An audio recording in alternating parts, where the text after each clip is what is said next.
Good morning बच्चों। हम लोग आज स्टार्ट कर रहे हैं मुगल वंश। ठीक है, दिल्ली सल्तनत को हम लोगों ने देख लिया है। ठीक, मुगल वंश को आज स्टार्ट कर रहे हैं। चलिए। ठीक, तो मुगल वंश का यहाँ पे हम लोगों ने बच्चों ओवरऑल पूरी जो टाइमिंग है उसको हम लोगों ने लिख रखा है 1556 से 1707। इसके बाद मुगल वंश के बाद उत्तरोत्तर मुगल काल जो आता है वो चला जाता है आधुनिक भारत के इतिहास में। और सीयूटी के एग्जाम में उत्तरोत्तर मुगल काल जिसमें आप सुनेंगे बहादुर शाह द्वितीय, जहांदार शाह, फर्रुख सियर, अकबर द्वितीय, शाह आलम द्वितीय। ठीक है, तो मोहम्मद शाह रंगीला, इन लोगों के बारे में आपको यहाँ पे कोई पॉइंट नहीं पढ़ना। ठीक है, हम लोग सीधे एंट्री करेंगे यूरोपीय कंपनियों के आगमन में, यानी कि आधुनिक भारत के इतिहास की जो शुरुआत होगी और उसका जो चैप्टर होगा वो होगा यूरोपीय कंपनियों का आगमन। ठीक है, वहाँ से हम लोग शुरू करेंगे। तो ये हम लोग मुगल वंश को इधर कवर करते हैं, जिसमें सबसे पहले हम लोग मुगल वंश में देखा जाएगा किस शासक के बारे में, बाबर के बारे में। ठीक है, तो बाबर के बारे में देखा जाएगा सबसे पहले। ठीक, तो यहाँ पे हम लोग पढ़ने जा रहे हैं बच्चों बाबर के बारे में। तो मुगल वंश का संस्थापक कौन था? तो मुगल वंश का संस्थापक बाबर। ठीक है, बाबर। अब बच्चों अगर क्वेश्चन पूछा कि मुगल वंश का रियल फाउंडर कौन होगा, वास्तविक संस्थापक कौन होगा, ठीक है, तो वास्तविक संस्थापक की जब बात आएगी, वास्तविक संस्थापक की, तो यहाँ पे हमारा आंसर क्या होता है? अकबर। ठीक ना, अकबर। तो मुगल वंश के बारे में हम लोग देख रहे हैं और इसमें हम लोग को देखना है सबसे पहले बाबर के बारे में। ठीक है बच्चों, तो यहाँ हम लोग कुछ बातों को पहले सुन लेते हैं। ठीक है, जैसे बाबर को भारत में मुगल साम्राज्य का संस्थापक माना जाता है, मुगल साम्राज्य का माना जाता है संस्थापक बाबर को। ठीक है, अब मुगल साम्राज्य का माना जाता है संस्थापक बाबर को, तो बाबर मूलतः था कहाँ का? ठीक है, मूलतः बाबर ये है कहाँ का? तो बच्चों मध्य एशिया में, ठीक है, ट्रांस आक्सियाना क्षेत्र है। ठीक ना, ट्रांस आक्सियाना क्षेत्र है, वहां पे एक छोटा सा क्षेत्र फरगना, ठीक ना, फरगना, तो ये फरगना का निवासी था। ठीक है, तो अब ये फरगना का निवासी है, तो फरगना से ये फिर भारत में क्यों आ गया? ठीक है, तो अब इसके पीछे के कारण को अगर हम लोग जानने का प्रयास करें तो रीजन इसका ये होता है कि इसकी लड़ाई होगी मध्य एशिया के एक शासक जिसका नाम होगा शैबानी खां। ठीक है, शैबानी खां से इसका युद्ध होता है और वो युद्ध किस नाम से जाना जाता है? वो युद्ध जाना जाता है सर ए पुल। ठीक है, किस नाम से जाना जाएगा? सर ए पुल। तो सर ए पुल, ठीक है, यहाँ होगा कहीं। ठीक है, पीपीटी में अभी हम उसको बताएंगे। ठीक है, सरे पुल के युद्ध में सैबानी क्या क्या करेगा? पराजित कर देगा बाबर को। और बाबर को जब पराजित करेगा तो बाबर को अपना क्षेत्र फरगना जो है वो छोड़ के निकलना पड़ता है। तो अपनी सेना सहित ये क्या करता है, वहां से निकलेगा और निकल के ये आएगा कहाँ पे? काबुल। ठीक है, और काबुल को ये क्या करेगा? जीत लेगा। और काबुल को जीतने के बाद से ये उसी काबुल को अपना बना लेता है निवास स्थान। ठीक है, ठीक है बच्चों। तो अब ये आक्रमण क्यों करेगा? ठीक है, आक्रमण क्यों करेगा भारत पे? ठीक है, तो मैंने बताया कि सरीपुल के युद्ध में शैबानी खां से ये हो जाता है पराजित। ठीक है, पराजित, और पराजित होने के बाद इसको अपना क्षेत्र छोड़ना पड़ता है और फिर ये आएगा भारत में, और भारत में आके ये क्या करेगा? काबुल को बच्चों जीत लेगा। ठीक है, काबुल को जीत लेगा और काबुल को ही अपना ये मेन सेंटर बनाए रखेगा। ठीक है, वहां पे अस्थायी रूप से ये क्या करेगा? निवास करने लगेगा। ठीक, तो अब देखो इसमें एग्जामिनर हम लोगों से कुछ बहुत बेसिक बेसिक बातें पूछता है। ठीक है, क्या बेसिक बातें? पहली बात तो ये, बाबर कहाँ का निवासी? तो ट्रांस में फरगना नामक क्षेत्र। ठीक है, किसकी वजह से उसको फरगना छोड़ना पड़ा? तो मध्य एशिया का शासक शैबानी खां। ठीक है, शैबानी खां, शैबानी खां ने बाबर को किस युद्ध में पराजित करके मध्य एशिया से बाहर किया? ठीक है, तो आंसर क्या होगा? सर ए पुल। ठीक है, सर ए पुल। ठीक, दूसरी बात, बाबर के अंदर चंगेज खां और तैमूर लंग, ठीक है ना, चंगेज खां और तैमूर लंग, इन दोनों का मिश्रण, ठीक है, इन दोनों का मिश्रण पाया जाता था। तो कैसे दोनों का मिश्रण पाया जाता है? तो बाबर जो है ये पिता पक्ष की ओर से, ठीक है, बाबर पिता पक्ष की ओर से तैमूर लंग का ये पांचवा वंशज था।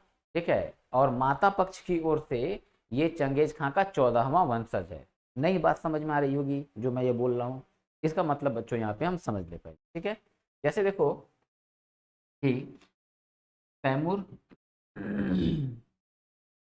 और ये चौथा, ठीक ना, चौथा वंशज है तैमूर की तरफ से, ठीक है, और चंगेज खां की तरफ से, चंगेज खां जो है इसके वंश से 14वां, ठीक है, मतलब क्या, तो माता की तरफ से ये क्या है, 14वां वंशज चंगेज का, और पिता की तरफ से तैमूर का ये क्यावां वंशज है, चौथा। इसका मतलब ये है बच्चों कि तैमूर के बाद उसका बेटा, फिर उसका बेटा, फिर उसका बेटा, ठीक है, और फिर उसका बेटा कौन बना, बाबर, ठीक ना। तो बाबर के पिता का नाम क्या है, उमर शेख मिर्जा, समझ रहे हो, उमर शेख मिर्जा। और माता का नाम क्या है, माता का नाम है कुतलुग निगौर, ठीक ना, कुतलुग निगौर। तो ये जो कुतलुग निगौर है ये चंगेज खां की 14वीं जो है ये वंशज। तो अब चंगेज खां के बेटे के बेटे के बेटे से हम अगर काउंट करते आ जाएंगे 14 तक, ठीक है, 14 तक, तो यहाँ तक की बात जो है बच्चों जब हम देखेंगे तब हम क्या देखेंगे कि ये 14वां वंशज हो गया, ठीक है। तो ये बात मुझे लगता है आपको समझ में आ गई होगी, ठीक है बच्चों, तो ये बात क्लियर, ठीक। तो यहाँ पे हम लोग देखें तो बाबर को भारत में मुगल साम्राज्य का क्या कहते हैं, संस्थापक, ठीक है, ये बात मैं पहले बता चुका। बाबर का जन्म ट्रांस आक्सियाना की छोटी सी रियासत फरगना में हुआ, ये भी क्लियर किया। कब हुआ, वैलेंटाइन डे के दिन, ठीक ना, 14 फरवरी 1485, ठीक है, 14 फरवरी 1485 वैलेंटाइन डे के दिन जो है इसका बाबर का जन्म हुआ था, ठीक है। अब पिता का नाम उमर शेख मिर्जा, माता का नाम कुतलुग निगौर, पहले ही बताया, ठीक है। इसके पिता उमर शेख मिर्जा जो हैं, ठीक है, उमर शेख मिर्जा ये फरगना की एक छोटी सी, यहाँ बच्चों थोड़ा सा टाइपिंग मिस्टेक है, फरगना की एक छोटी सी रियासत, ठीक है, फरगना की एक छोटी सी रियासत, फरगना की एक छोटी सी रियासत, ठीक है, रियासत जिसका नाम क्या है छोटी सी रियासत के फरगना, ठीक है, रियासत के ये क्या थे, ये जागीरदार थे, ठीक है, जागीरदार थे, ठीक है, जागीरदार। 1449 में उनकी मृत्यु के बाद बाबर फरगना की गद्दी पर 8 जून 1449 ईस्वी को बैठा, ठीक है। तो अब मैंने ये बताया बच्चों, सैबानी खां ये बड़ा शाह होगा, सैबानी खान ने सरे पुल के युद्ध में बाबर को पराजित कर दिया और बाबर को अपना क्षेत्र फरगना छोड़ना पड़ा, ठीक है। सरे पुल के युद्ध में सैबानी खान ने पहली बार युद्ध की तुगलुमा पद्धति, ठीक है, युद्ध की तुगलुमा पद्धति और तोपों को सजाने की उस्मानी पद्धति, तोपों को सजाने की उस्मानी पद्धति का प्रयोग किया, तोपों को सजाने की उस्मानी पद्धति का प्रयोग किया। क्या है ये, अभी इसको आगे हम चर्चा करेंगे, ठीक है। तो 1504 ईस्वी में बाबर ने काबुल पर आक्रमण किया और उस पर अधिकार कर लिया। उस समय अफगानिस्तान को छोटा हिंद के नाम से जानते थे, ठीक है, ये बात ध्यान रखना है, छोटा हिंद, छोटा हिंद के नाम से जाना जाता था, ठीक है।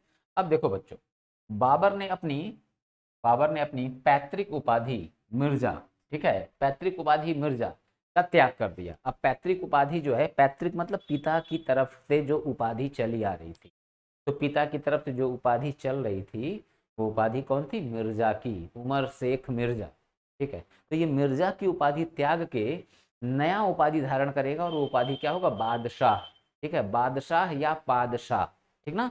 तो बादशाह, बादशाह भी कहते हैं, ठीक है, बादशाह भी कहते हैं, ठीक है।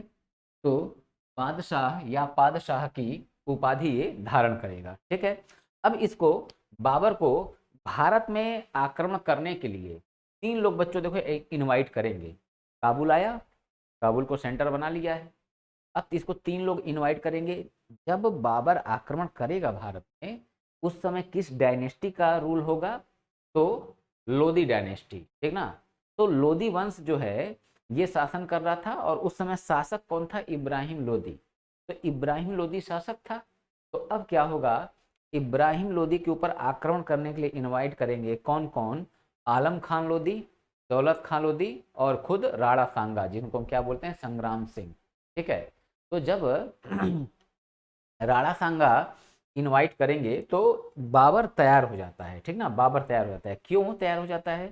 क्योंकि बाबर ये देखा था कि राणा सांगा ने इब्राहिम लोदी को एक युद्ध में पराजित भी किया हुआ है, ठीक है, युद्ध में पराजित किया हुआ है इब्राहिम लोदी को। तो बाबर को संग्राम सिंह का जब इनविटेशन मिलेगा कि आओ भारत पे आक्रमण करो, तो संग्राम सिंह इसके लिए बाबर जो है इसके लिए क्या होता है, तैयार हो जाता है, ठीक है। परंतु ये जब भारत में आक्रमण करेगा उससे पहले अब ये एक और अभियान करेगा, ठीक है। काबुल जीता, काबुल को जीतने के बाद 19 में ये क्या करेगा, बाजौर पर पहला भारतीय आक्रमण। वहां एक जनजाति थी यूसुफ जाई, ठीक ना, तो यूसुफ जाइयों को अपने नियंत्रण में करने के लिए किया।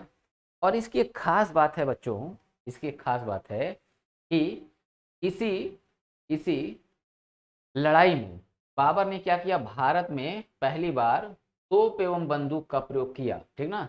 सब लोग एक बात जानते हैं कि पानीपत के प्रथम युद्ध में, ठीक है, तोप एवं बंदूक के प्रयोग हुए थे नहीं। तोप एवं बंदूक का प्रयोग जो है पानीपत में नहीं, कहाँ हुआ था, बाजौर में, ठीक है, बाजौर में। तो बाजौर में जो है ये लड़ाई हुई थी। अब देखो, तो पानीपत आंसर क्यों आता है, तो पानीपत आंसर आने का रीजन ये है कि इस पानीपत की लड़ाई में तोप और बंदूक इसका तो प्रयोग हुआ ही, और ये दूसरी बात है, ठीक, प्लस युद्ध की जो तुगलुमा पद्धति है, ठीक ना, तुगलुमा पद्धति, इसका प्रयोग यहाँ पे पहली बार हुआ, ठीक ना। तो अगर क्वेश्चन पूछा युद्ध की तुगलुमा पद्धति का प्रयोग पहली बार कहाँ हुआ, किस युद्ध में, तो हमारा आंसर क्या होगा कि युद्ध की तुगलुमा पद्धति और तोपों को सजाने की उस्मानी पद्धति, ठीक है, तोपों को सजाने की उस्मानी पद्धति की जब बात आती है तो हमारा आंसर क्या होता है, पानीपत, ठीक है। तो यहाँ देखो लिखा भी है, बाबर ने पानीपत के प्रथम युद्ध में भारत में पहली बार युद्ध की तुगलुमा पद्धति का प्रयोग किया, ठीक है, और इसी में तोपों को सजाने की उस्मानी पद्धति का भी प्रयोग करता है, ठीक है। अब देखो, तोपों को जो सजाने की उस्मानी पद्धति थी, तो इन तोपों को चलाने के लिए दो व्यक्ति थे, ठीक ना, इन तोपों को चलाने के लिए दो व्यक्ति नियुक्त किया था, किसने, बाबर ने, ठीक है। एक का नाम जो है उस्ताद अली, ठीक है, तथा दूसरे का नाम था मुस्तफ़ा, ठीक है। उस्ताद अली और दूसरा मुस्तफ़ा, ये दो लोग थे जो तोप का नियंत्रण करते थे और तोपों को चलाते थे, ठीक है, तोपों को चलाते थे, और इन्हीं लोगों को तोपची कहा जाता था, ठीक ना। तो जो तोप को चलाते हैं उनको क्या कहते हैं, तोपची। तो आमतौर पे हम लोग अपने जीवन में जब किसी के ऊपर अगर कमेंट पास करते हैं कि बड़ा अपने आप को तोपची समझ रहे हैं, समझ रहे हो ना, तो ऐसा होता है ना, अक्सर हम लोग सुनते हैं। तो यही बात है बच्चों, तोपची कहते हैं जो तोप का संचालन करे, ठीक है। तो ये अब भारत में प्रयोग करेगा तुगलुमा पद्धति का। तो यहाँ क्वेश्चन वाइज क्या ध्यान रखना है, ठीक है, क्वेश्चन वाइज बच्चों देखो क्या ध्यान रखना है कि अगर पूछा युद्ध की तुगलुमा तथा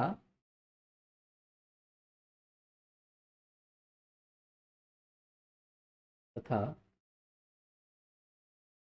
उस्मानी पद्धति के प्रयोग, ठीक ना, युद्ध की तुगलुमा पद्धति और उस्मानी पद्धति का प्रयोग की जब बात आएगी, ठीक है, तब हमारा आंसर क्या होगा, हमारा आंसर होगा बच्चों पानीपत, पानीपत,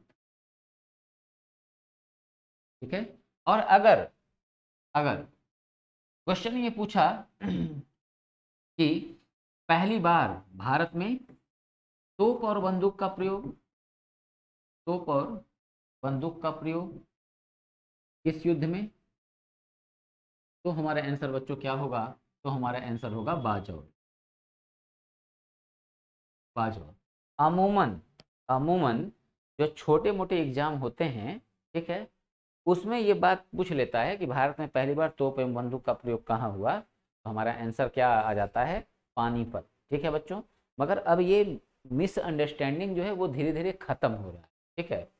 मगर करना क्या होगा यहाँ पे, तो जब ऑप्शन देगा आपको तो बाजौर और पानीपत दोनों एक साथ नहीं देगा। अगर पूछा भारत में तोप एवं बंदूक का प्रयोग पहली बार किस युद्ध में हुआ? तो ऑप्शन में कभी भी एक साथ पानीपत और बाजौर दोनों दे दे, ऐसा पॉसिबल नहीं है। ठीक है, तो दोनों में से कोई एक रहेगा तो आपका बन जाएगा आंसर। अगर दोनों हो और पूछा कि भारत में युद्ध की तुगलुमा पद्धति का प्रयोग कब हुआ, किस लड़ाई में हुआ, ठीक है, तो हमारा आंसर क्या होगा? हमारा आंसर होगा पानीपत। ठीक ना, 21 अप्रैल 1526। ठीक है, तो पानीपत का जो लड़ाई है, ठीक है, ये यहाँ पे युद्ध की तुगलुमा पद्धति, बार बार मैं ये युद्ध की तुगलुमा पद्धति, उस्मानी पद्धति की बात कर रहा हूँ। अच्छा, ये है क्या, इसको समझ लो बच्चों। देखो, युद्ध की जो तुगलुमा पद्धति है, इसमें होता क्या था कि सेनाओं को बाबर क्या करता था, 4 टुकड़ियों में बांट देता था। ठीक है, एक तरफ से ये क्या करता था, युद्ध के मैदान में ये खुद दिखता था और 3 टुकड़ियां जो हैं वो 3 दिशाओं में फैल जाती थी, और वो टुकड़ियां जो है वो छिपी रहती थी। और पहले से ही युद्ध का मैदान क्लियर हुआ तो पहले से ही 3 टुकड़ियां सेट हो गई हैं। ठीक है, और उसके बाद मेन सेना जो है इसकी, जो सामने फ्रंट पे होगी, वो आके खड़ी हो जाती थी। ठीक है, तो जब लड़ाई होता था तो लड़ाई के दौरान सामने के जो सैनिक हैं वो युद्ध करते थे, तो विपक्षी जो राजा होता था उसको ये लगता था कि हमारी जो है 1 लाख की सेना है या हमारी 50,000 की सेना है और सामने वाली की सेना केवल 10,000 की दिख रही। ठीक है, तो ये गलतफहमी जो है उसके लिए बहुत भारी पड़ता था। तो युद्ध में सामने से युद्ध करते ही थे। ठीक है, और उसके बाद से इसके पास तोप था, तो सैनिकों के जस्ट पीछे तोपों को छिपा के रखा जाता था। ठीक है, तोपों को क्या किया जाता था, छिपा के रखा जाता था। ठीक, और वो धीरे धीरे जो है सेना आगे बढ़ती थी, और जब युद्ध होता था तो युद्ध में चले, ठीक है, तलवार, तीर धनुष। ठीक है, इसके बाद से वो जो सैनिक होते थे, ठीक है, उनको एक अलग ध्वनि के द्वारा बता दिया जाता था कि ये ध्वनि बजेगी तो आप लोग को क्या करना है, साइड हट जाना है। ठीक है, तो वो ध्वनि जब बजता था तो ये सेना जो है अपनी बाबर की, वो साइड हट जाती थी, और उसके बाद से तोपों का प्रयोग शुरू। ठीक है, तोप से गोले दागना शुरू और गोली चलाना शुरू। ठीक है, गोली चलाना शुरू। और यहाँ के लोग तोप और बंदूक के बारे में कोई जानकारी ही नहीं। अब बच्चों समझ सकते हो, बड़ी फौज अगर उधर है तो भी इस तोप और बंदूक का प्रयोग जो है जब होगा तो लगभग विजय जो है, ठीक है, विजय जो है वो तोप वाले के पास जो है ज़्यादा निकट दिखेगी। समझ रहे हो ना, मगर ये जरूरी नहीं है। ठीक है, कैसे, अभी इसको हम लोग खानवा के युद्ध में समझा जाए। ठीक है, तो होगा क्या, तो अब तोप का प्रयोग शुरू, उसके बाद तोप से गोले बरसने जब बंद होते थे तो जो 3 टुकड़ियां थी वो क्या होता था, आके घेर लेते थे, और जो सैनिक पीछे हटे रहते थे, साइड हटे रहते थे, वो भी आ जाते थे, और उसके बाद से समूल नाश कर देते थे सैनिकों का। ठीक है, सामने वाले राजा। तो इसी को कहते हैं तुगलुमा पद्धति और उस्मानी पद्धति। तोप जो छिपा के रखा जाता है उसको बोलते हैं उस्मानी। बात क्लियर? ठीक है, तो अब देखो, इनवाइट कर देंगे राणा सांगा, अब ये भारत पे क्या करेगा, आक्रमण करेगा। ठीक है, आक्रमण करेगा, तो अब देखो,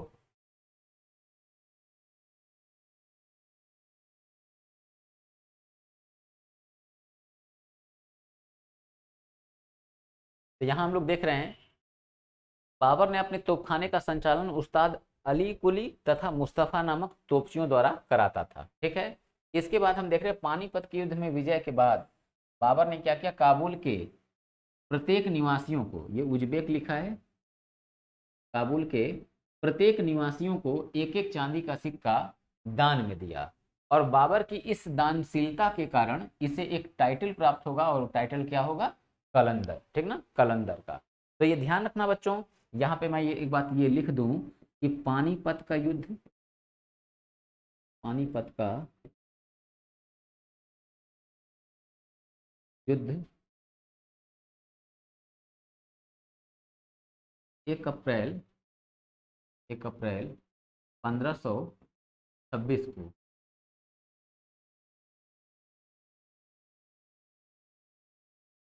इब्राहिम लोदी, इब्राहिम लोदी और इब्राहिम लोदी और बाबर के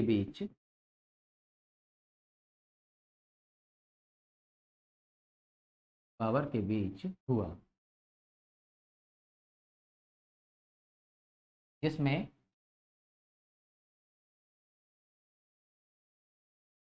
जिसमें लोदी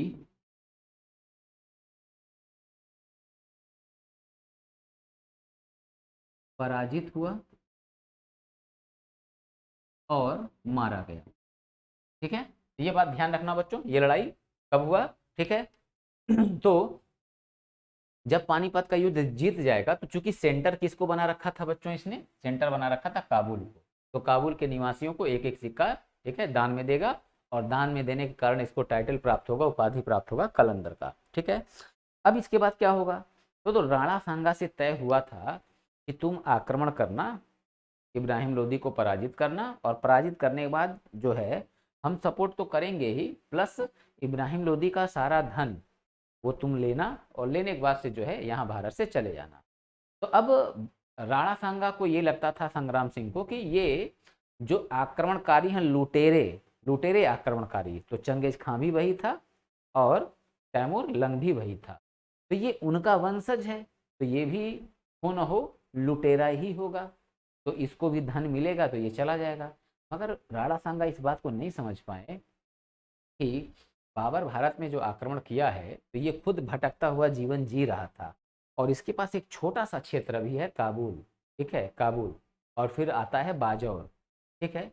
तो काबुल काबुल और बाजौर का जो क्षेत्र है, ठीक है, ये इसके पास है, और ये जो युग है साम्राज्य विस्तार का युग है।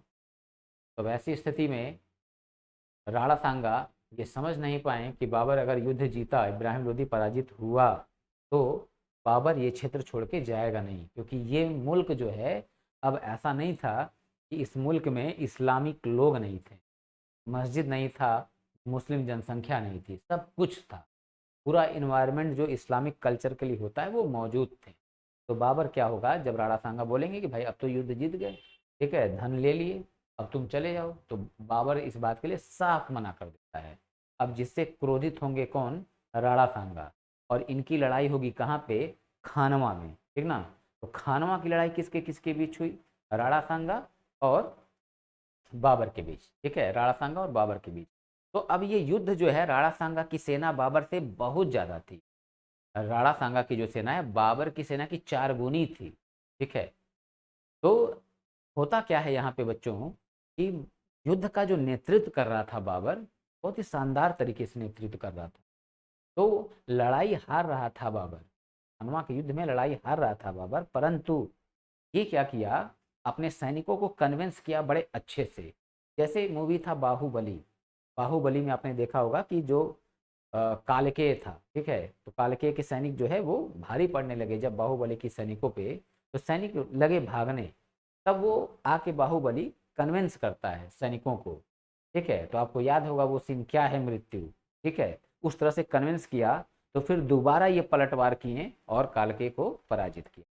एकदम यही कंडीशन बच्चों यहाँ पे इतिहासकार बताते हैं कि बाबर ये युद्ध हार गया होता, परंतु जिस तरह से इसने अपने सैनिकों का मनोबल बढ़ाया और कहा कि इस युद्ध के मैदान में, ठीक है, आज या तो हम लोग जीत जाएंगे, या फिर इस युद्ध के मैदान में मर के, ठीक है, सीधे अल्लाह से मुलाकात करेंगे, और ये युद्ध एक युद्ध नहीं है बल्कि ये धर्म युद्ध है, ठीक है, धर्म युद्ध।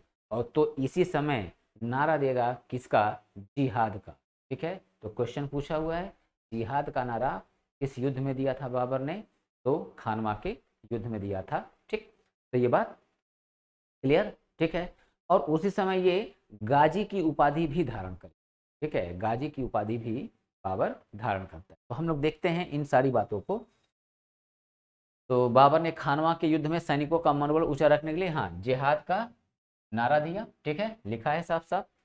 खानवा के युद्ध के समय ही बाबर ने गाजी की उपाधि धारण की, ठीक है, ये भी मैंने बता दिया, ठीक है, गाजी की उपाधि धारण किया, ठीक। अब देखो ये पॉइंट, 21 जनवरी 1528 ईस्वी को क्या होगा, चंदेरी का युद्ध होगा, जिसमें बाबर क्या करेगा, बाबर मेदिनी राय को पराजित करेगा, ठीक है, मेदिनी राय को पराजित करेगी। तो अगर जो है ये नहीं, इसको याद रखिए, ठीक है, याद रखिए, सही है, ठीक। तो ये इतनी बात बच्चों ध्यान में रखना है, ठीक है। इसका स्क्रीनशॉट लेना हो तो ले लो, ठीक है। अब देखते हैं 5 मई, 5 मई, ये 1900 नहीं बच्चों, ये गलत टाइपिंग हुआ है। 5 मई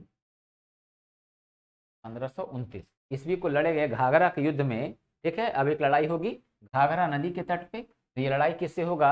ये महमूद लोदी से। तो लोदी वंश का जो पतन हुआ, जिसमें ऐसा नहीं था कि लोदी वंश के सभी लोग जो है खत्म हो गए, ठीक है। अभी ये महमूद लोदी जो है अभी ये जिंदा है, ठीक है, और आगे भी जिंदा रहेगा।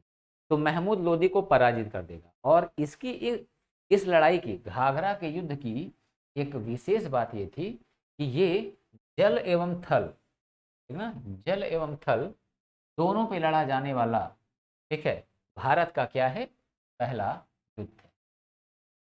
भारत का पहला युद्ध है, ठीक। अब क्या है, बाबर जो है ये तुर्की भाषा में एक ग्रंथ लिखेगा जिसका नाम क्या हो, तुजुक ए बाबरी, ठीक ना, तुजुक ए बाबरी, या इसी को हम कहेंगे बाबरनामा, ठीक ना, बाबरनामा। तो बाबर ने तुर्की भाषा में क्या किया, तुजुक ए बाबरी नाम से, ठीक है, तुजुक ए बाबरी नाम से अपनी आत्मकथा, ऑटोबायोग्राफी, ठीक ना, अपनी आत्मकथा तैयार किया। इसे इसे वाकियाते बाबरी भी कहते हैं, ठीक ना, समझना बच्चों। अगर पूछा बाबर ने अपनी आत्मकथा किस नाम से लिखी थी, तो क्या बताओगे, ठीक है, इसके 3 नाम लोगे। पहला तुजुक ए बाबरी, या बोलोगे वाकियाते बाबरी, और फिर या बोलोगे बाबरनामा। तो ज़्यादा चांसेज क्या है, ज़्यादा चांसेज है मिलने का बाबरनामा, ठीक है, बाबरनामा ऑप्शन में बाबरनामा ज़्यादा देता है, ठीक।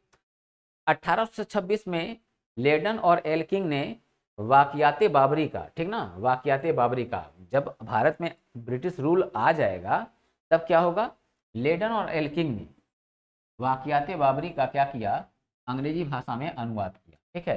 तो ये पॉइंट ठीक है, मगर बच्चों ज़्यादा कठिन हो गया, इसको नहीं याद करना। बाबर की आत्मकथा का अकबर के समय में फारसी भाषा में प्यादा खान और अब्दुल रहीम, ठीक है, खान खाना ने क्या क्या अनुवाद किया, इसको भी नहीं याद करना, ठीक है।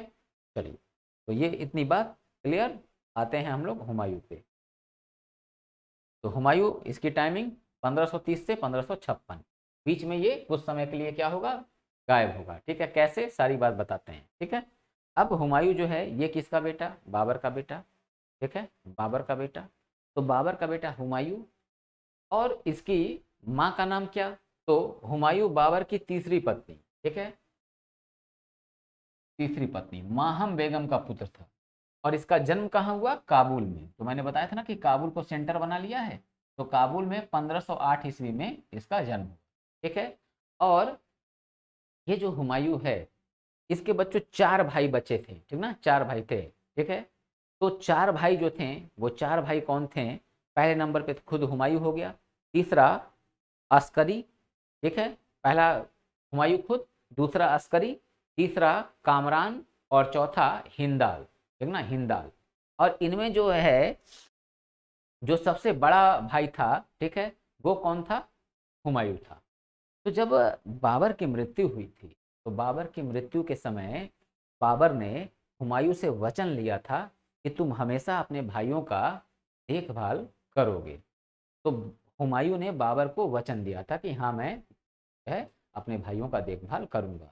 तो पूरे मध्यकालीन भारत के इतिहास में, बच्चों दिल्ली सल्तनत नहीं, मुगल वंश नहीं, मैं पूरा मध्यकालीन भारत कह रहा हूँ, पूरे मध्यकालीन भारत के इतिहास में, ठीक है, ये एक ऐसा शासक है जिसने अपने साम्राज्य का बंटवारा अपने भाइयों में कर दिया। और इसके तीनों भाई, ये तीनों गद्दार निकले, ठीक ना, तीनों गद्दार निकले, और बराबर हुमायूं को बहुत ही नाजुक मौकों पे इन्होंने धोखा दिया, ठीक है। हम लोग आगे अभी देखा जाएगा, इसकी वजह से शेरशाह सूरी हुमायूं को पराजित करेगा और हुमायूं को भागता हुआ जिंदगी जीना, समझ रहे हो। खुद हुमायूं जो है, इसके अंदर जो है योग्यताओं की कमी थी, खुद भी बहुत बड़ा अफीमची था, नशेड़ी टाइप का था हुमायूं, ठीक है।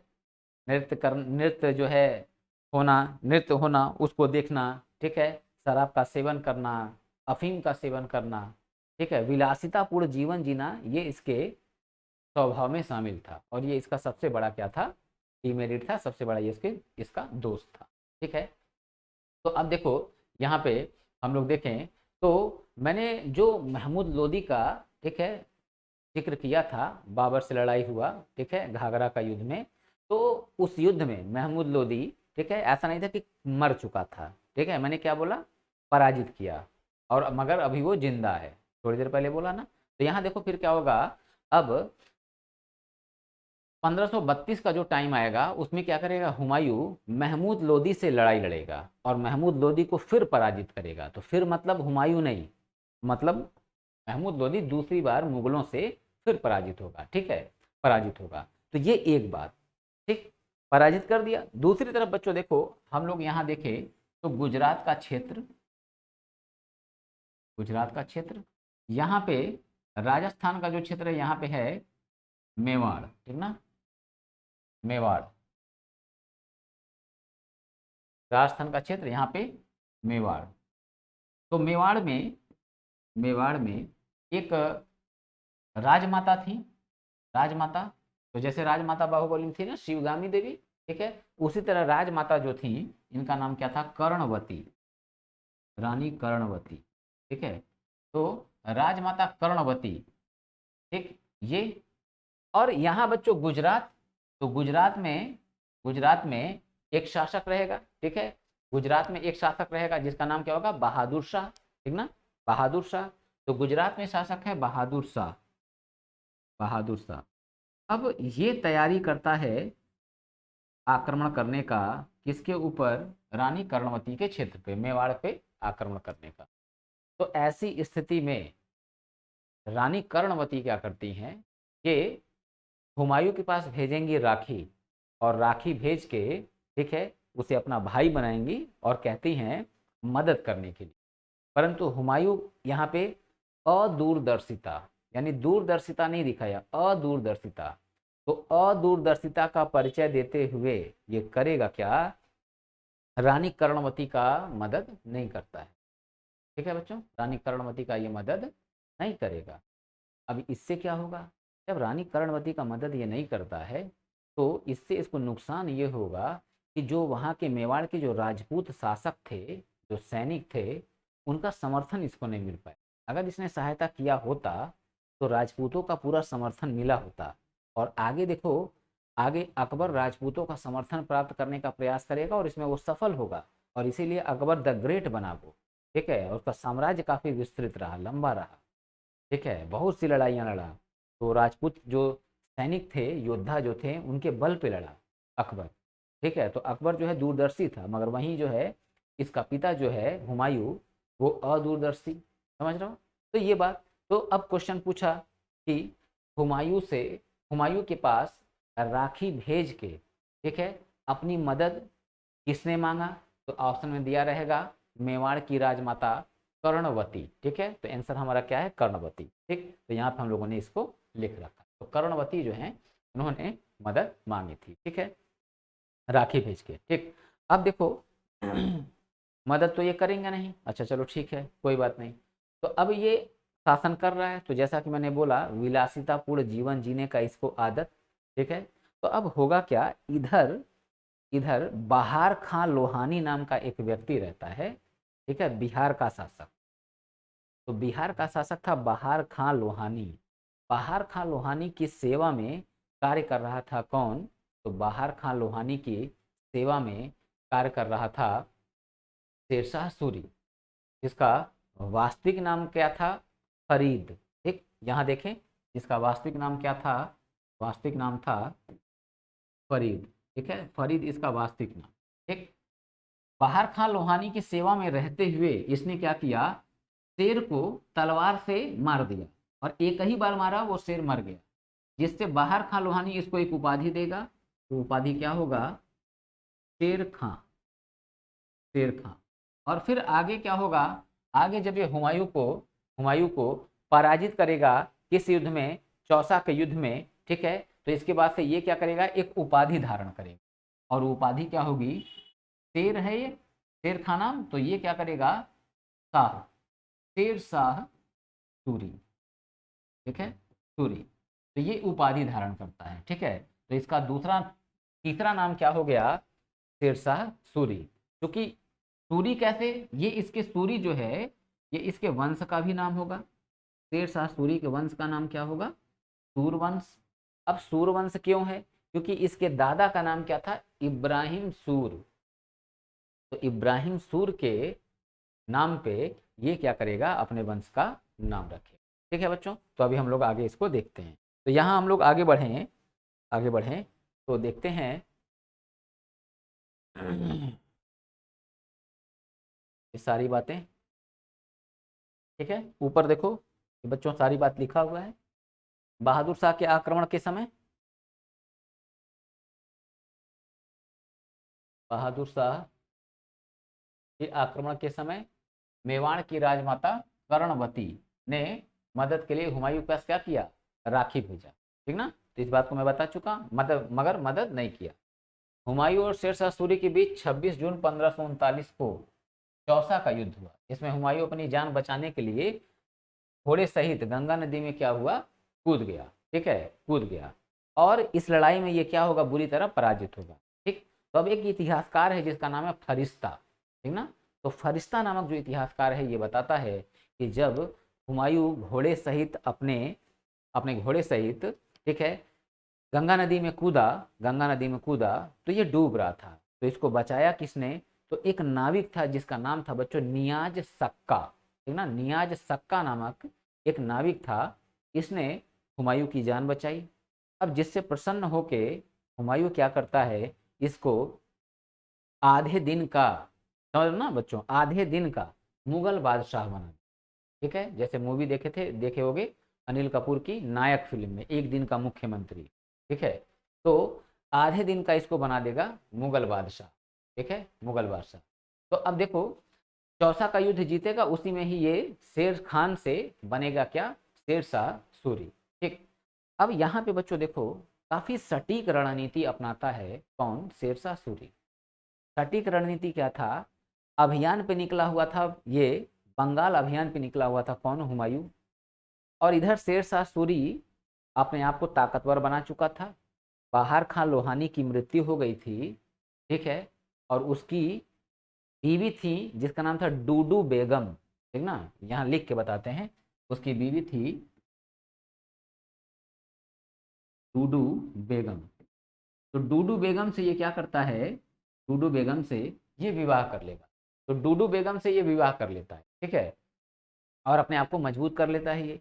तो अब रूल कर रहा है हुमायूं, तो अब हुमायूं को अपदस्थ करना था, हटाना था गद्दी से। तो जब ये अभियान से वापस आता है, तो वापस आते समय होता क्या है बच्चों, इसको रोक लेगा शेरशाह सूरी, ठीक है, गंगा नदी के किनारे, ठीक है, वहां पे रोक लेगा, ठीक है। और वह स्थान किस नाम से जाना जाता है, चौसा। तो चौसा नामक स्थान पे ये इसका रास्ता रोक लेता है।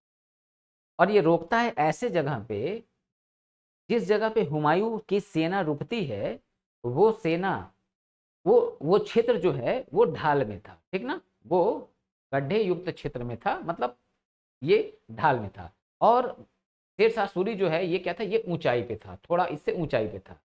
अब ये क्या किया शेरशाह सूरी, इसको बातों में उलझाए रखा। पत्र व्यवहार कर रहा है कि मैं आपसे संधि करना चाहता हूँ, ठीक है, मतलब विभिन्न विभिन्न प्रकार से उसको उलझाए रहा। और हुमायूं की एक बुराई क्या थी, अफीम खा के शराब पी के नर्तकियों का नृत्य देख के, ठीक है, ये विलासितापूर्ण जिंदगी जीना, ठीक है, जिंदगी जीना। इनको इनको रोका अप्रैल में, सोचो, इनको अप्रैल में रोका, और वो भी करीब करीब मैं जान रहा हूँ कि 14-15 अप्रैल, समझ रहा ना, अप्रैल में इनको रोका। और रोकने के बाद इनसे पत्र व्यवहार जो है ये कर रहा है। अब ये बच्चों मेनली ऐसा कर क्यों रहा था, क्योंकि ये काफी दूरदर्शी था शेरशाह सूरी। तो इसने देख रखा था कि मैं जिस स्थान पे हूँ और ये जिस स्थान पे है वो स्थान नीचे है, और मैं जहाँ हूँ वो ऊंचा है। और यही देख के पहले ही अपना डेरा भी ये डाला हुआ कि हम यहीं पे रोकेंगे तो इसका स्थान जो है नीचे हो जाएगा, ठीक है। तो ये जो टाइम है बच्चों, ठीक ना। ये जो टाइम है, इस समय मई जून के महीने में भयंकर वर्षा होती थी, ठीक ना, भयंकर वर्षा होती थी, जंगल वृक्ष वगैरह जो है कटे नहीं थे, समझ लो ना, तो भयंकर वर्षा होती थी और ये बरसात का ही कर रहा था इंतजार। अब दिमाग में आया कि सर बरसात का इंतजार क्यों कर रहा था, इसलिए इंतजार कर रहा था कि जब बारिश उस समय होती थी तो आज नाला वाला इतना बन गया है कि पानी निकल जाता है, उस समय ऐसा कुछ नहीं था। बरसात होती थी तो पूरा भर जाते थे क्षेत्र।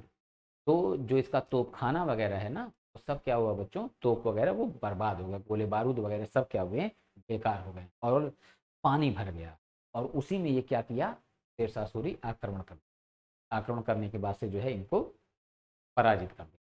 तो ये अपनी जान बचाने के लिए क्या होगा, घोड़े सहित गंगा नदी में कूद जाएंगे, ठीक है। और इनकी जान फिर कौन बचाएगा, तो नियाज सक्का बचाएगा, ठीक है। तो ये बात क्लियर। अब हार तो गए लड़ाई, मगर अभी इसकी जो राजगद्दी थी वो कहाँ थी, आगरा में। तो आगरा जो है राजधानी, तो अभी आगरा तो बचा हुआ है। अब इसके बाद क्या होगा कि युद्ध का तैयारी करता है फिर दोबारा हुमायूं, ठीक है। युद्ध का क्या करेगा, ये तैयारी करेगा हुमायूं, और हुमायूं तैयारी करेगा और इधर शेरशाह सूरी भी तैयारी करता है, शेरशाह सूरी भी तैयारी करता है।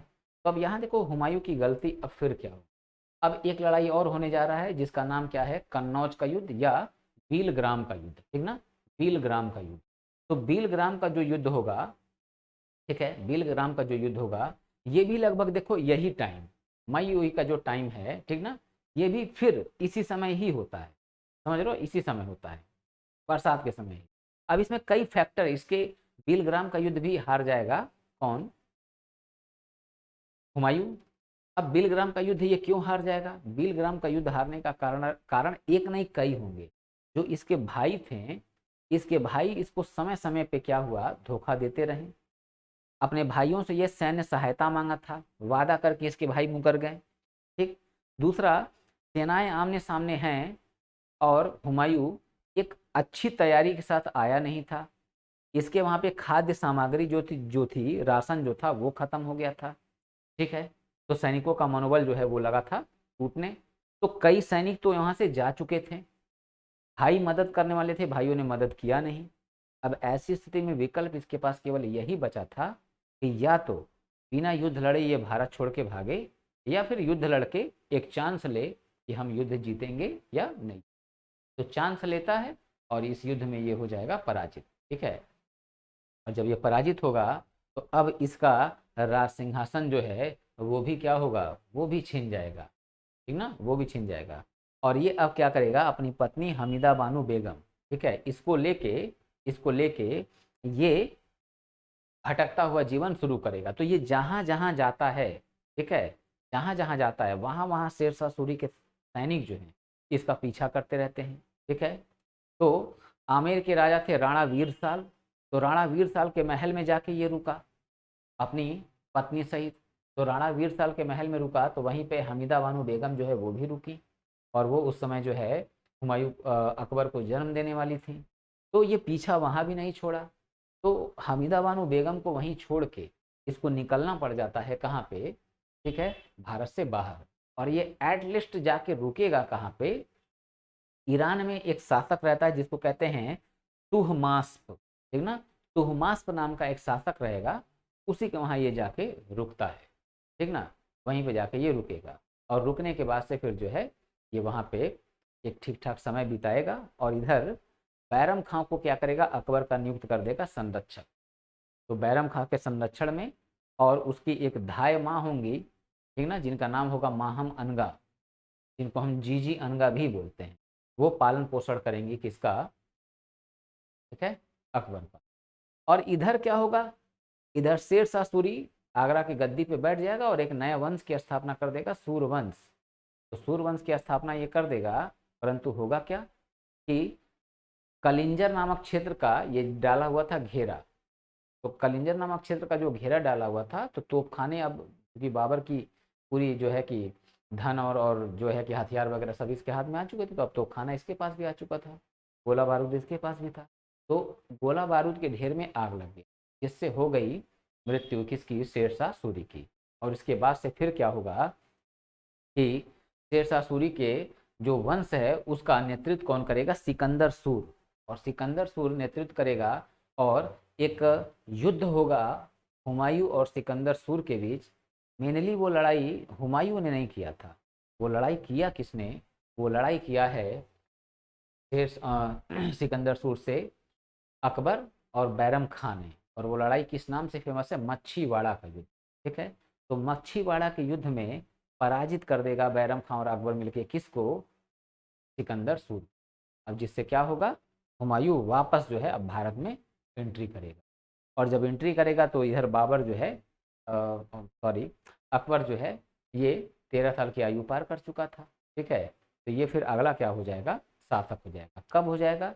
जब हुमायूं अपने लाइब्रेरी की सीढ़ियों से गिर के घायल हो जाएगा और 26 जनवरी को, ठीक है, 26 जनवरी को 1556 में इसकी क्या होगी? इसकी बच्चों हो जाएगी मृत्यु। ठीक है, ये हो जाएगी मृत्यु। तो मृत्यु हो जाएगा तो इसकी मृत्यु को देख के एक व्यक्ति है, ठीक है, जिसका नाम है लेन पुल। तो इतिहासकार लेन पुल हुमायूं की मृत्यु पे कहेगा एक कथन जो कि बड़ा फेमस है, बहुत पूछा हुआ है। एक कथन कहेगा कि हुमायूं ने लुढ़कते हुए ही अपना जीवन शुरू किया और लुढ़कते हुए ही दुनिया छोड़कर चला गया। सेंस उसका ये है कि शासक जब ये बना बाबर के बाद तो इसको कांटों भरा ताज मिला था बच्चों, समझ रहे हो ना? तो बहुत अच्छे से ये शासन नहीं कर पाया था, सत्ता का जो सुख है वो बहुत बढ़िया से भोग नहीं पाया था। और इधर क्या होगा? सिकंदर शेरशाह सूरी जो है इससे लड़ाई होने लगेगी और फिर जो है इनके यहाँ उनके वहाँ भागते रहेगा।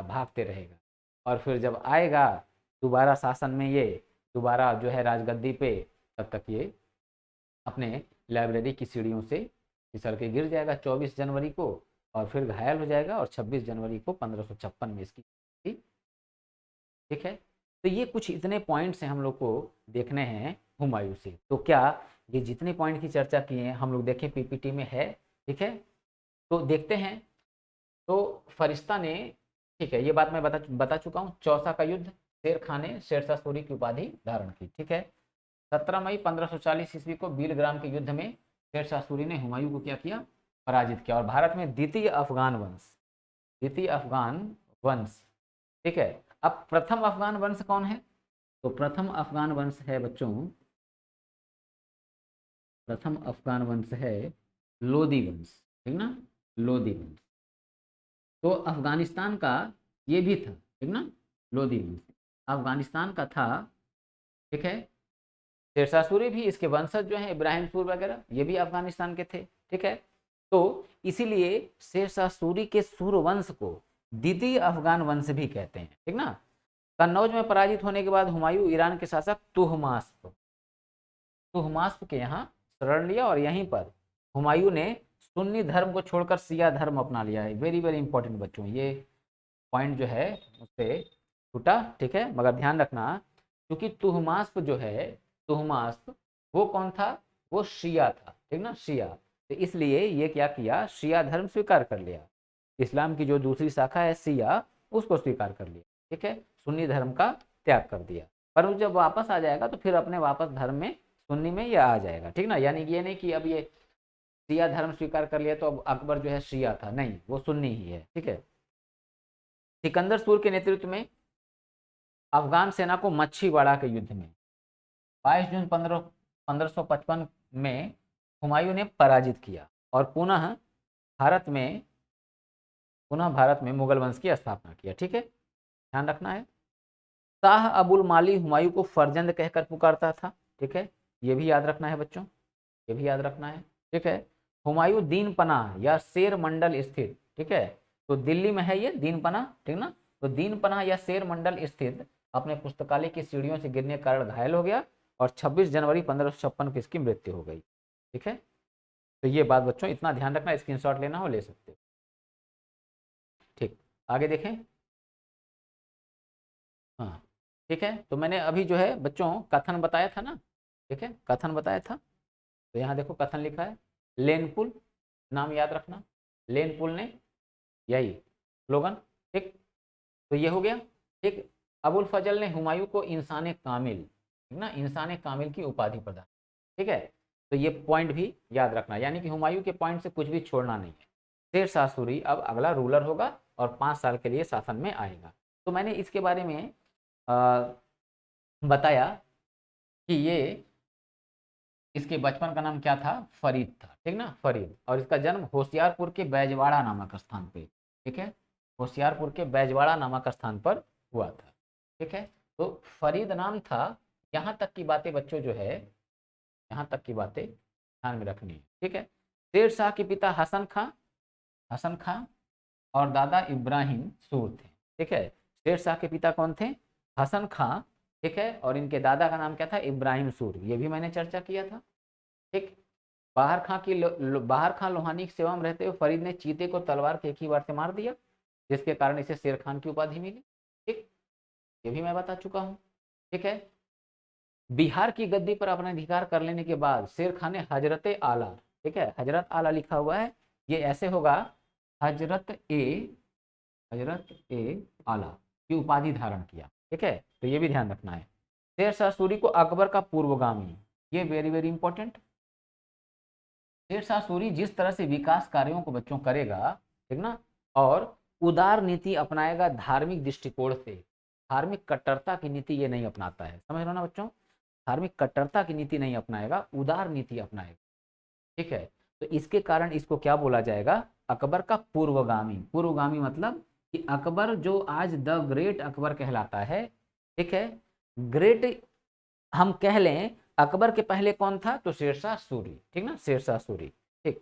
अब शेरशाह सूरी काफी अच्छा बच्चों शासन किया, काफी अच्छा शासन किया, ठीक है, काफी अच्छा शासन किया, परंतु इसके जीवन में एक दाग आया, और वो दाग कौन सा है, ये देखो, रायसेन एक क्षेत्र है जो कि मध्य प्रदेश में है, और वहां पे शासक है पूरनमल, हाँ यहाँ लिखा है पूरनमल, ठीक है। इनको विश्वासघात से मार डाला।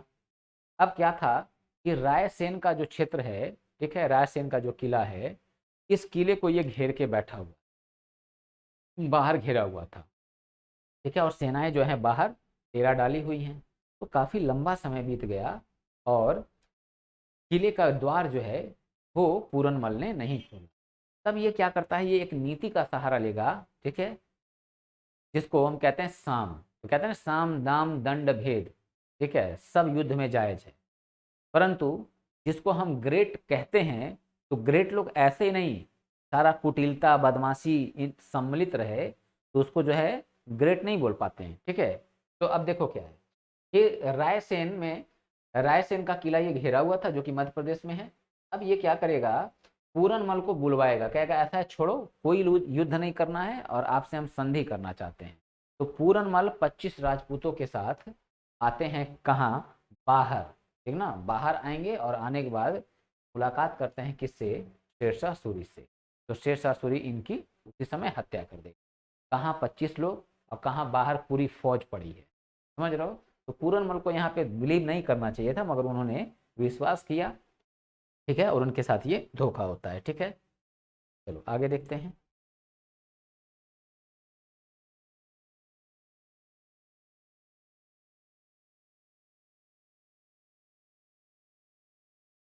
1544 ईस्वी में शेर शाह ने मारवाड़ पर अधिकार कर लिया, ठीक है, मारवाड़ पर अधिकार कर लिया। अधिकार करने के बाद शेर शाह सूरी ने कहा कि मैं मुट्ठी भर बाजरे के लिए लगभग हिंदुस्तान का साम्राज्य खो चुका था, ठीक ना, खो चुका था। अब इसका मतलब क्या है बच्चों, समझना इसका मतलब, देखो, शेर शाह सूरी जो है ये आक्रमण करेगा मारवाड़ पे, तो मारवाड़ पे जो जो राजपूत शासक रहते हैं मारवाड़ के, तो वो इससे डरते नहीं हैं, शेर शाह सूरी से, ठीक है, डरते नहीं हैं। और होता क्या है, ये डट के करते हैं मुकाबला। तो शेर शाह सूरी इस छोटे से क्षेत्र को, मारवाड़ के छोटे से क्षेत्र को पाने के लिए ये जो लड़ाई लड़ा, और जो ये हारते हारते बचा, समझ लो ना, हारते हारते ये बचा, तो उसी की वजह से ये खुद कहता है कि मुट्ठी भर बाजरा। आज हम लोग के लिए इम्पोर्टेंट क्या है, आज हम लोग के लिए अनाज में इम्पोर्टेंट होता है गेहूं, ठीक ना, गेहूं। तो उस समय बाजरा बहुत इंपॉर्टेंट होता था, ठीक ना। तो कहता है कि भाई कि मुट्ठी भर गेहूं या बाजरा, गेहूं या बाजरा मतलब दोनों एक नहीं है, समझाने के लिए मैं बोल रहा हूँ, ठीक ना। तो मुट्ठी भर बाजरे के लिए मैंने हिंदुस्तान का साम्राज्य खो दिया, इस तरह से बोला है शेरशाह सूरी ने, ठीक है। और देखो यहाँ पे मैंने बताया बुंदेलखंड में है कलिंजर, तो कलिंजर पर घेरा डाला हुआ था, ठीक है। और यहाँ पे राजा कीरत सिंह यहाँ पे शासन कर रहे थे, ठीक है। तो होता क्या है, शासन कर रहे थे, तो अब इसके पास एक एक उक्का नामक बच्चों क्या था, लांचर था। जैसे देखोगे ना फिल्मों में दिखाता है लांचर से मारते हैं, समझ लो, तो लांचर था, ठीक है। तो लांचर मतलब ये बच्चों आज की डेट का वो रॉकेट लांचर नहीं, वो ऐसे गोल सा मुंह उसका होता था और उसमें जो है गोला बारूद भर के उससे फायर किया जाता था। तो जब फायर हुआ, ठीक है, तो उसी समय जो है ना वो उक्का नामक जो है हथियार जो है, ठीक ना, रॉकेट जो है ये क्या होता है, फट जाता है और उसी से जो है वहां पे विस्फोट हो जाता है और शेरशाह सूरी वहीं पे था। तो बारूद का जो ढेर था उसमें पूरा आग पकड़ लेता और ये घायल हो जाएगा और उसके बाद से इसकी हो जाती है मृत्यु, ठीक है। तो 22 मई 1545 ईस्वी को बारूद के ढेर में आग लग जाने के कारण शेरशाह सूरी घायल हो जाता है और इसकी मृत्यु हो जाती है, ठीक है। अब इसके कुछ प्रशासनिक सुधार हैं, इसको देख लें। आर्थिक सुधार, ठीक है। अब देखो इसके कुछ सुधार, शेरशाह सूरी की प्रशासनिक सुधार के बारे में जानकारी अब्बास खां शेरवानी की पुस्तक तारीख शेरशाही, ठीक ना, याद रखना है इसको बच्चों। अब्बास खां शेरवानी जो है इसकी पुस्तक है तारीख शेरशाही। तो तारीख शेरशाही से पता चलता है, ठीक है, क्या इसके प्रशासन के बारे में, ठीक है। इतिहासकार कानूनगो जो है, कानूनगो, इसने शेरशाह सूरी को अकबर से भी महान कह दिया है, जबकि बहुत ज्यादा इस पे सहमति नहीं है, अकबर से तो महान नहीं ही था, ठीक है, इसमें कोई शक नहीं। शेरशाह सूरी ने पट्टा प्रथा तथा कबूलियत प्रथा को जन्म दिया, ठीक है। पट्टा प्रथा देखा करो बच्चों, माँ बाप से पूछना, वो लोग बताएंगे बहुत से लोगों की जमीन पट्टे की जमीन होती, ठीक ना, पट्टे की जमीन। 99 साल के लिए लीज पर मिलना उसी कहते हैं पट्टे की जमीन। तो पट्टे पे जमीन लिया जाता था और लिखवाया जाता था, तो कबूल कराया जाता था कि हाँ तुमने ये जमीन इतने साल के लिए इतने पैसे में लिया है, तो उसी को कहते हैं कबूलियत प्रथा, ठीक ना। तो पट्टा प्रथा और कबूलियत प्रथा को भी जन्म दिया शेरशाह सूरी ने। और सबसे इंपॉर्टेंट जो बात है बच्चों, very very important, Sher Shah Suri, Bharat में आज जो हम लोग की करेंसी जो रुपया है, इस रुपया का कॉन्सेप्ट शेरशाह सूरी ने ही दिया है, ठीक है। तो शेरशाह सूरी की बात करें तो शुद्ध चांदी का ये रुपया जारी करेगा जो जिसका वेट क्या होगा 180 ग्रेन का हो, ठीक है। और ये क्या करेगा, कुछ सोने के सिक्के चलाएगा जिसका नाम क्या होगा, अशरफ, ठीक ना, अशरफ। तो ये बात बच्चों ध्यान में रखना है, ठीक। शेरशाह सूरी के शासनकाल में उस समय के भारत की सबसे लंबी सड़क मार्ग का निर्माण हुआ जिसे सड़क ए आजम तथा शेरशाह सूरी मार्ग कहा गया, ठीक है, शेरशाह सूरी मार्ग कहा गया। तो अब एक व्यक्ति रहेगा, एक अंग्रेज, जिसका नाम होगा लॉर्ड ऑकलैंड, ठीक ना। तो लॉर्ड ऑकलैंड जो है ये शेरशाह सूरी मार्ग का नाम बदल के ये इसका नाम रख देगा ग्रांड ट्रंक रोड, ठीक ना। तो ग्रांड ट्रंक रोड जो है इसका नाम रख देगा, जिसको हम क्या बोलेंगे, जीटी रोड, ठीक ना, जीटी रोड। तो ये जीटी रोड का निर्माण करता है। तो ये बात कई बार पूछा हुआ है, ठीक है, कई बार पूछा हुआ है। दूसरी बात, शेरशाह सूरी क्या करता है, अपने साम्राज्य में बहुत से धर्मशालाओं का निर्माण कराता है। अब वो धर्मशालाएं जो हैं उनको हम क्या कहते थे, उनको उस समय कहते थे सराय घर, ठीक है। आज भी लोग प्रयोग करते हैं कि मतलब हमारा घर है कि सराय है, सराय खाना है या सराय घर। तो सराय घर मतलब धर्मशाला। तो ये आज धर्मशाले का जो कॉन्सेप्ट है ये भी किसने पैदा किया था, शेरशाह सूरी ने, कि भाई अगर कोई जा रहा है, ठीक है, तांगे पे, घोड़े पे या कैसे भी पैदल यात्रा कर रहा है, तो अब बड़ी लंबी दूरी उसको तय करनी है, भाई उस समय बाइक कार वार तो थी नहीं, तो लंबी दूरी तय करनी है, तो अब वो कहाँ विश्राम करे, कहाँ खाना पीना खाएगा। तो ये धर्मशाला का जो कॉन्सेप्ट है ये आया, ठीक ना। तो जिसको क्या बोला गया, जिसको बोला गया सराय घर, ठीक है, सराय घर। तो इतिहासकार हैं एक जिसका नाम है कानूनगो। तो कानूनगो जो है ना ये शेरशाह सूरी के साम्राज्य की धमनी बोलेगा, धमनियां बोलेगा। जैसे हम लोग के शरीर में जो है धमनी होता है ना, ब्लड का पूरा प्रवाह उससे होता है, अगर ये ना हो तो फिर मनुष्य जो है, मनुष्य का केवल निर्माण ही असंभव है, जीवन ही उसका असंभव, ठीक है। तो ये उसके साम्राज्य की धमनियां बोलेगा, किसको, सराय घरों को, ठीक ना, सराय घरों को। अब इसमें शेरशाह सूरी और एक काम क्या करेगा, पटना जो आज तुम लोग सुनते हो ये पहले पाटलिपुत्र था, इस पाटलिपुत्र का नाम बदल के ये क्या कर देगा, इस पाटलिपुत्र का नाम बदल के रख देगा पटना, ठीक है, पटना। और जो आज अखिलेश जी की वाइफ जो हैं, पूर्व सीएम अखिलेश यादव जी की वाइफ जो है डिम्पल यादव, उनका क्षेत्र कन्नौज, ठीक ना, कन्नौज।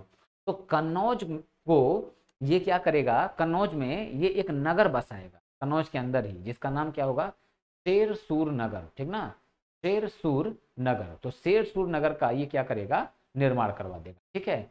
और दूसरी बात इसी के शासनकाल में मलिक मोहम्मद जैसी ने पद्मावत नामक ग्रंथ लिखा था, ठीक है, ये बात याद रखना, ठीक है। पद्मावत नामक ग्रंथ जो है इसी के शासनकाल में लिखा था। और दूसरी बात कि शेरशाह सूरी का मकबरा बड़ा सुंदर है, बहुत सुंदर, ठीक है। तो शेरशाह सूरी का जो मकबरा है वो कहाँ है, बिहार में एक क्षेत्र है सहसा राम। तो सहसा राम में है क्षेत्र, सॉरी, इसका मकबरा, ठीक है। तो बिहार के सहसा राम में इसका मकबरा है, ठीक। तो ये जो मकबरा है काफी सुंदर है। तो इतिहासकार कनिंघम कनिंघम जो है ये इसको क्या बताया है, ताजमहल से भी सुंदर बताया है, ठीक है। तो इन सारे पॉइंट्स को देखते हैं।